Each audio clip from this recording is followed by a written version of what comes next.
From Tally to Cali, It's time to wake up. Wake up! Wake up! Warchant.com is your ultimate Seminole sports source. and this is Wake Up Warchant, presented by Zaxby's Now here's Warchant.com's Aslan Hajavandi. and Corey Clark.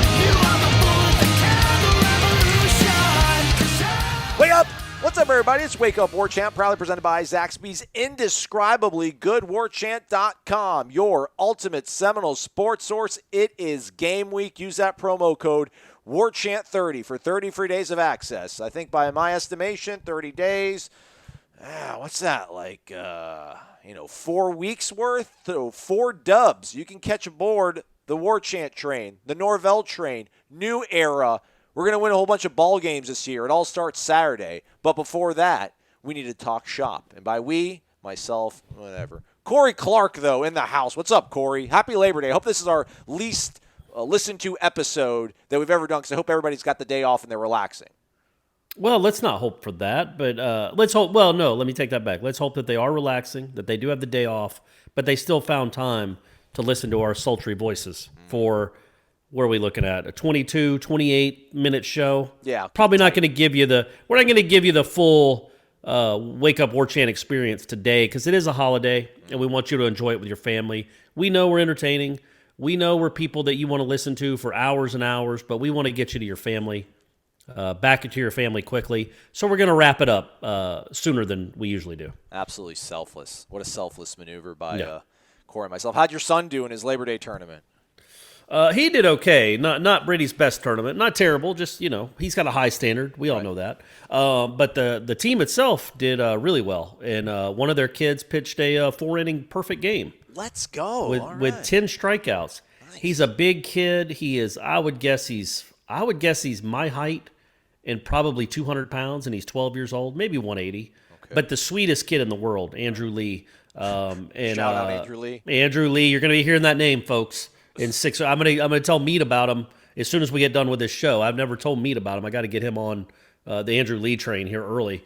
But yeah, no, they beat the tar out of all the teams they played. So it was good. It was a good tournament for them. Fantastic. All right, we're going to speak to Coach Mike Norvell as well as all the coordinators. That would be Kenny Dillingham, offensive coordinator, Adam Fuller, defensive coordinator, and John Papuchis, defensive ends coach and special teams coordinator at noon on Monday. So do hop over to warchant.com if you're listening around the lunchtime hour. Corey will be doing the live update running thread over on Warchant, which is just an absolutely great sort of service that Corey knocks out for us every single time we get together and do these.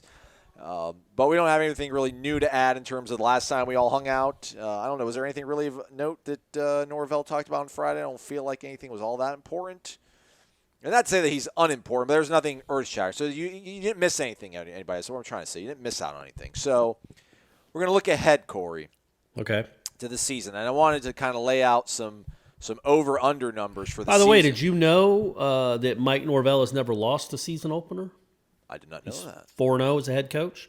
Now, I haven't gone back to Arizona State when he was at Arizona State, but okay. he's 4-0. Now, he did not face the toughest slate in those games. Like, one was Louisiana Monroe, one was like Southeast Missouri State, but there was an Ole Miss in there too that they beat. Okay. So yeah, he's 4-0 in his career in season openers. Okay. I think they're going to win that game. You think it's going to be 5-0? I do. Okay. I would put like 85% confidence on it. I don't know what the spread is. I'm not telling you what to do with your money in regard. It started at 11, I think. I don't know where it is now, but I think it started at 11. That's wild, man. That is wild. I mean, Georgia Tech wasn't. I mean, they were 2-10. They were terrible, but I mean, you're talking about a team that's 6-7, coming off a 6-7 and a 5-7 season, and they're a double-digit favorite against another conference opponent. I don't know. Maybe let's see what they look like and then start betting as the season wears on. I don't know that I'd be throwing money at anyone for the first game. Okay. I know, but that's the fun stuff. That's when you got to take the leap of faith. Yeah, hey, man, they might win by 40. Okay, I'm trying to find a marker that works. Thanks for humoring me a little bit there, Corey. Let's start with the first one. It's not a fun one, but, whatever. I make the rules, so we have to do it. DJ Matthews, 1.5 games played this season, over or under? Under.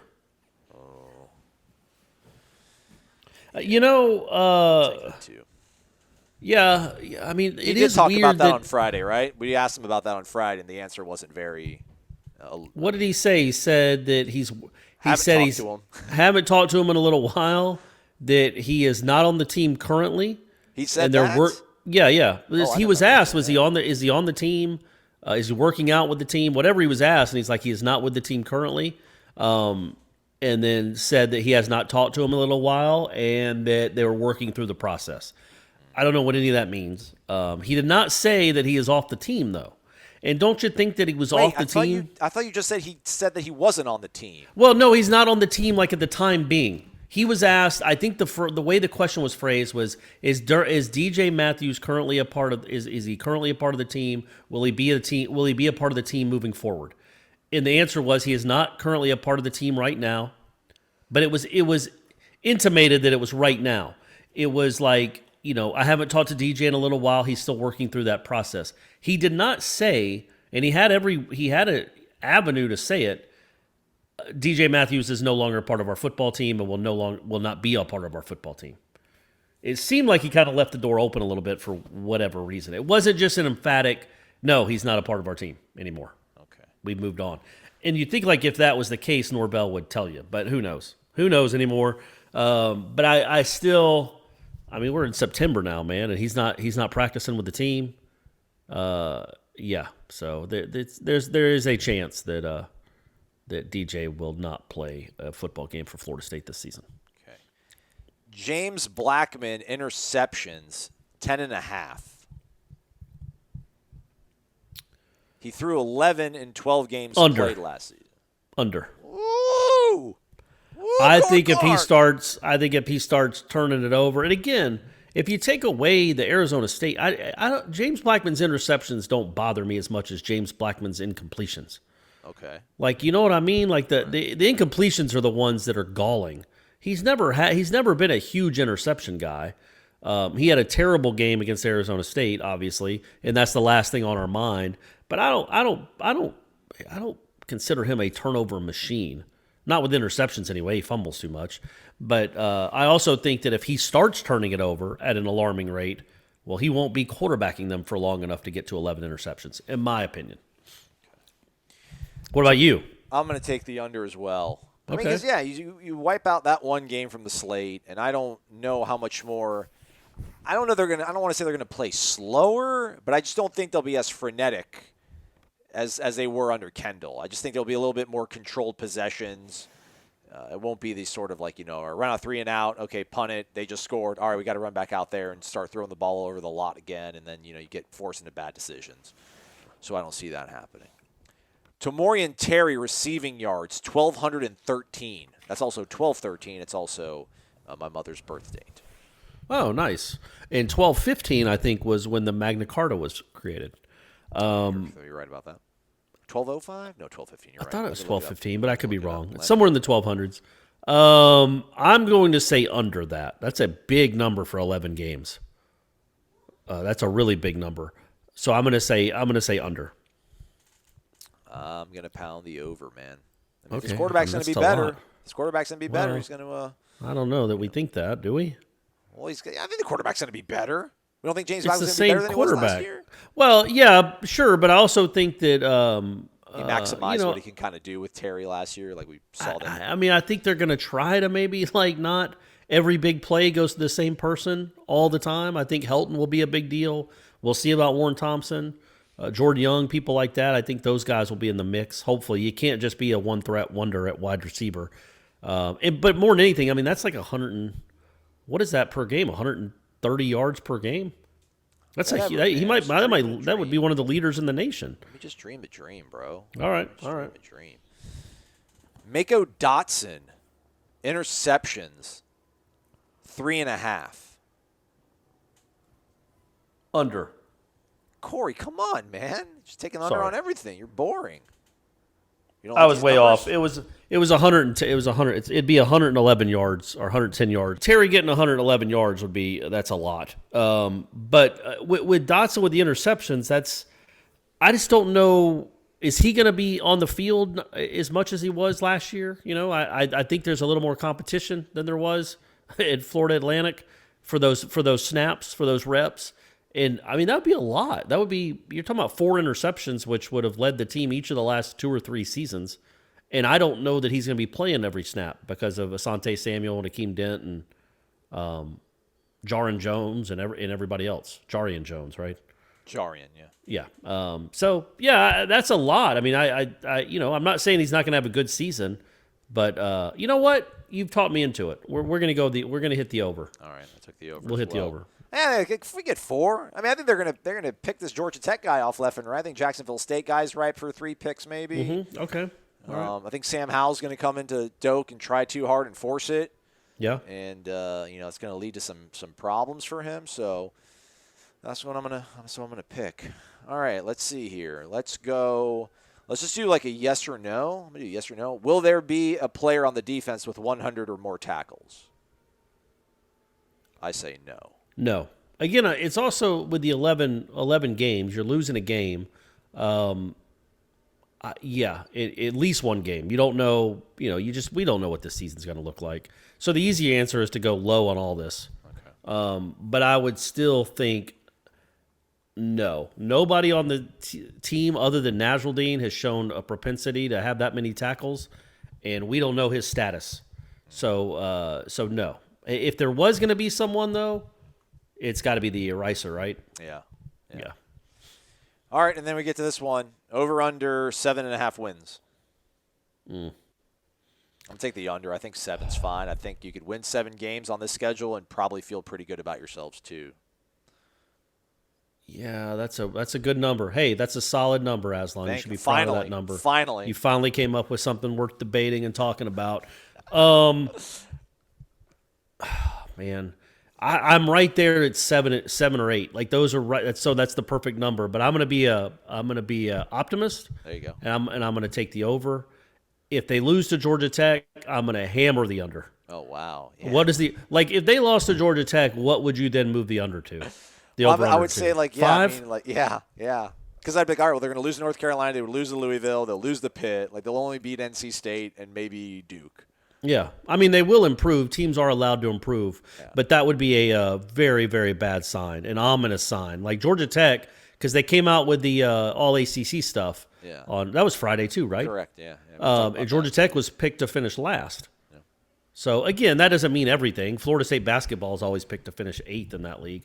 So it's not everything, those predictions, but obviously Georgia Tech has some work to do to be even competitive in the ACC. They were terrible last year, and if they come into your stadium, it's going to be raucous with Brady Clark and Shanna in the stadium wearing their doing, I guess, the chop, and I guess they'll be doing stuff like that, and the band will be there, and they pull off that upset against Florida State. That would be a bad sign and make you start to think, oh boy, where do you find the wins?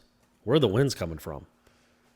Let's talk about that a little bit for a second. So all ACC offense, Terry made first team. Defensively, Marvin and Asante and Hamza all made first team as well. That's really cool.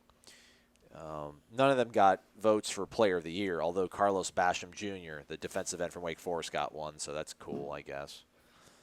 He must be good if he's getting player of the year vote. He got a vote for ACC player of the year, not defensive player of the year, Correct. But just player of the year? Yeah. Wow. It was Trevor Lawrence with 100, Travis Etienne with 30, and then Sam Howell, Chaz Surratt, Ian Book, and Carlos Basham Jr. all got one vote. Okay. All right. So no Florida State guys got a vote. No. What is this? Why do they hate this? Why do they hate Florida State so much? Yeah, and I don't see one single Georgia Tech guy on this list. Although, I don't know, did they do more than one team? All I see on the ACC press release is just the first team. I don't think you would do that. I think they'd show I don't think you would do like an all preseason all second team. Okay, and with that said, Florida State was picked 7th in the preseason ACC poll. So there's 15 teams because Notre Dame's full-time member for just this year only. Clemson first, Notre Dame second, UNC third, Louisville fourth, Virginia Tech fifth, Miami sixth, FSU seventh, and then behind them 8, 9, Pitt and Virginia, 2 teams that are on their schedule as well. Man. I mean, I think you can take 3 to 10 and just throw them in a hat and mix them up. Yeah. Well, you know 3 to 8. Well, even Pitt, though. I mean, Pitt will win Pitt's some 8, games. though. I'm saying, like, Virginia ain't going to finish third. Wake Forest ain't going to finish third. Oh, I see what you're saying. Yeah. So where's Virginia? Yeah, you're right. So 3 to 8 could just be just pick a name out of a hat. I think they're all pretty even. They should all be close games. Pitt is, it is what it is. They're not going to score a ton, but they do have a really good defense. Miami could have possibly a really good defense and a dynamic quarterback. We'll see. But, I think Florida State can beat all those teams besides the one that's picked to win it. And I think they can lose to all those teams. Yeah. I think they can lose from anywhere really 1 to 8 or 1 to 9 or 1 to 10. But they can also beat all those teams besides Clemson, I think. I don't think Notre Dame. I mean, I don't expect them to beat Notre Dame, but it wouldn't be like an oh my God upset either. Notre Dame's not that good, and Florida State does have talent. Yeah. Anyway, I didn't mean to poo-poo on Wake Forest. Shout out to Matthew, who sent us a very kind letter the other day about him listening to the show, and apparently he's a Wake Forest fan, been a season ticket holder for over a decade, but he listens to this show that talks about Florida State. So how about that? Yeah. That was nice. Go Deeks. And a little unique, right? If you were a Wake Forest grad or a Florida State grad, would you listen to like Demon Deacon, Wake Up Demon Deacons? Probably not. Yeah. So I wonder what the story is there, but we really do appreciate it. It's awesome that he does that. But have him, if you're listening, tell us what's going on there. How you even heard of us? Like, how do we even get on your radar? Virginia Tech at 5th. I don't know if I'm more offended by UNC 3rd or Virginia Tech 5th when I look at this. Like 1 and 2 makes sense to me, but to put North Carolina at 3rd, I know everybody loves Mac. Everybody loves the quarterback. I know I love probably Scott Satterfield too much, so you could probably even say how you can put Louisville at number 4. But I just think that Louisville actually finished the season on a pretty high note. They beat Mississippi State in their bowl game. Satterfield just seems like he knows what he's doing to a really good degree.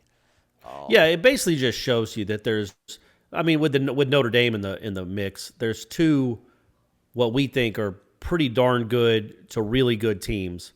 Well, one we know is elite, and then one we think is pretty good, and then there is a bunch of question marks everywhere. Like North Carolina, I mean, I know we all love Sam Howell, but come on, man, they didn't win. What was were they 6 and 7, 7 and 6 last year? Virginia Tech, same thing. Yeah. Like it's a bunch of 6 and 7, 7 and 6 teams, and you got to put them in some order. So yeah, it's gonna be an interesting year for sure. No tailgating also was right? What's that? I wonder why they reversed course with that. Yeah. So they're gonna open the stadium 2 hours early though, right? So you can go sit in your seat and I guess do kind of a tailgating that way. Through being in the stadium, but you can't actually be in the parking lot. That's a good way to look at it. Look at you with all this optimism, Corey. That's a really good way to look at it. Yeah. Although I can't wait to see social media in terms like the videos that are going to be posted from Madison Social, and what's the one? Oh, I already got or whatever. Got somebody tweeted at me a picture of I think it's whatever that club is with the pool. Recess. Yeah, on maybe Saturday afternoon or Friday afternoon, and it was like, oh. Was it? Yeah. Right. It was like, this is how is this? Like, how is this even allowed? But it is, and there were hundreds of kids in a pool. So, but hey, they're outside at least, right? It wasn't an indoor pool. They weren't in a sauna together. Yeah. They weren't getting a jacuzzi or anything together, or getting a sweat on in a sauna, so maybe they didn't spread it to each other. What were your week 0 takeaways as we wind things down, Corey? Marshall looks real good. Watch out, right? Thundering Herd. Yeah. Memphis won. They didn't cover though. They didn't not cover the easiest win though. No, yeah, right. No, it's only a couple touchdowns. I'd be interested to know how much he watched of that game. Yeah. But that's not really a takeaway because I don't know. I guess we could ask him later on today. But or you guys could. But those are all kids he recruited, like literally every single one on the team. Like, does he? I mean, he's busy. He's got a season opener coming up in 6 days. But does he allow himself 3 hours to watch his former team? And does he get nervous if they're not playing well or mad? Like, how did he handle watching all those kids that he'd coached for the last 3 or 4 years, some of them, when they made a mistake and he couldn't yell at them because he's not their coach anymore? I've always wondered about that. Can you just shut it off? Like, I felt like, and it's going to sound like a shot, and it isn't, but I felt like Jimbo kind of could compartmentalize pretty good. And once he got to College Station, I don't think he cared all that much about what was going on in Tallahassee. I agree with that. But I don't know, maybe Norvell's different. And I'm not saying that's right or wrong. I mean, his job, Jimbo gets paid a lot of money to coach other guys that aren't at Florida State, so he really shouldn't care. But I wonder if Norvell was, looking at that game, going, "Oh man, we got some work to do." Still saying "we," like I wonder. I've always wondered how that goes. Go Tigers! Go Tigers! Right. Go Tigers! All right, it's here, folks. Game week, 12 o'clock noon Monday. Mike Norvell press conference. I don't know what the other times of the days are, but we'll be speaking to him. All the coordinators on Monday. Looks like then on Tuesday it'll be offensive players or maybe defensive players. Well, Tuesday and Wednesday will be a mix of either offensive or defensive players. So that'll be kind of the table will be set for you folks. I'm sure Warchant Report's going to drop at some point this week. I'm sure Corey's going to cook up a column for us as we get ready for the Norvell era. I know it's really weird, but I'm excited. I know maybe I don't sound with the enthusiasm that people are expecting, but I think once I finally read the column that you'll probably write to get us set for the season, like then it'll bring me home, or maybe it'll take me to the moon. Maybe that's what people want. Do we have a game time? Oh, it's 3:30, right? 3:30. So, when are you going to be 100? I know you think it's no. Definitely, they're doing it. There's no chance they're not playing. Yeah. But even when you say that, there's still a part of you. No, not really, Corey. I really don't. I mean, I would be shocked. Look, I would be but shocked. you saw what happened at Tennessee. They have 44 people being quarantined. Yeah, but apparently they all weren't. Like some were in. I love how Jeremy. Right, but they still have to. They have to be quarantined. Right. So there is still a chance that when they get the results from Wednesday, and they've been back now for 2 weeks, the students, there is still a chance, not a big one. I'm certainly not putting this into existence or wishing it into existence. There is still a slight chance that, oh my gosh, okay, we have 11 people test positive. Let's do the contact tracing. Okay, that wipes out 21 other people that can't play. So now you're down to 33. You've got 33. And do you say at that point, no, well, we're playing? Fine. You got 55 scholarship. The Big 12 said that if you have 53 players that are active, including walk-ons, you still got to play the game. Now, the ACC hasn't come up with – that's right. They have a 53-man roster like the NFL, the Big 12, which it can include walk-ons. And Florida State, you have to imagine, has, close to 85 scholarships, players, and then probably another 15 or 20 walk-ons. So you're about 100 football players. Yeah. So you would have to have 47, 48, 50 of your players being positive or quarantined. Yeah. So – we don't expect that to happen, but that would not be great either if you're down to 55 kids total. Oh, yeah, but I just think they'll still play. And I think on the NFL side, I think they have 53-man roster, but I think they only can dress 48 on game day. So, that even shows you that they're able to get by with fewer bodies and they play a more physical brand of football than they do in college. But, yeah, I'm not trying to – I don't even want to – yeah, I mean, what I said earlier is what I said, and I do mean that. But what I was going to say, so when are you 100%? I can't believe I'm getting ready to watch Florida State football. Is it right now? Because I'm really not until I walk into the press box and see them warming up on the field. Am I gonna let my heart completely welcome college football into my life? I haven't watched any of these games, man. I've seen the scores. Yeah. I've watched probably 11 college football plays total the last 2 weekends. So I haven't embraced it yet. I haven't embraced it yet, but I'm going to allow myself once I see them all warming up on Saturday. I think it'll be kind of cool in a way because I don't know if I'm talking out both sides of my mouth here, but I'm not having the usual sort of excitement that I usually have for a football season just because of everything else. I mean, it's been such a, obviously understated to say this, an absolutely crazy year. I'm not fearful that something's going to happen here in the next 72 hours or beyond that's going to jeopardize that game being played. But it's just still, with everything that's happened in this country, everything that's still going on, I'm like, yeah, man, I get it, football, all right, some return to normalcy. But I think, I will have, a really weird rush will hit me when the football's officially kicked off. When the ball's in the air. Yeah, it's gonna be dude, it is happening, man. Here we go. This is what you get paid for, man.